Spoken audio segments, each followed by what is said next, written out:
Kumusta po kayong lahat? Celebrity Chika Time po muna tayo at may inihanda po akong chika para sa inyo. Tara ba't magchikahan na po tayo? Asia's multimedia star na si Alden Richards magiging direktor ng 50th anniversary ng Mowel Fund. Yes, mga maka-celebrity chika time, yan po ang ichichika ko sa inyo na lubos rin pong usap-usapan sa social media ng mga netizens, lalong-lalo na nga po ng mga followers at supporters ni Alden. Bago po tayo dumako riyan, nais ko po munang batiin mga timbahay, team abroad at mga seniors natin dyan. Shout out po sa inyong lahat at happy Saturday po. Buwan po ng Setyembre ay inilabas sa media na si Alden po ang pinakabagong Board of Trustees ng Mowel Fund or Movie Workers Welfare Foundation. Isinapubliko po ito kasama nga po ang mga batikang aktres at direktor na si Gina Alahar at Boots Anson Roa.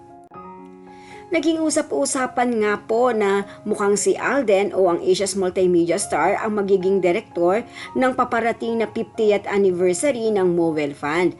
Dahil na rin po sa mga post ni Alden sa kanyang mga social media account na kanyang larawan at may background nga po ito ng Mowel Fund at meron pong caption na coming soon at 50th anniversary.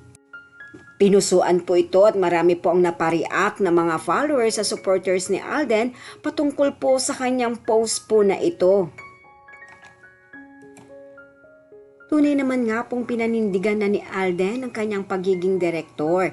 Kung kaya naman magiging abalang-abala na naman po si Alden na bukod sa kanyang pag-aartista at mga endorsement at iba't iba pang negosyo, ayan at pinasok na rin po niya ang mundo ng pagdidirect. Well, kung ganyan nga naman kagwapo ang direktor mo, ay paniguradong sisipagin at pagbubutihang mabuti ng kanyang mga kasamang artista, di po ba?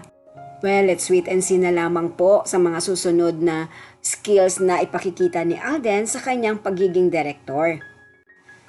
Yan po ang aking chika updates for today. Salamat po sa inyong panunood. Huwag po kalimutang mag-subscribe. Pwede po mag-comment sa ibaba. Basta't wag lamang po harsh o nakakasakit sa isa't isa. Salamat po muli. Spread love, not hate.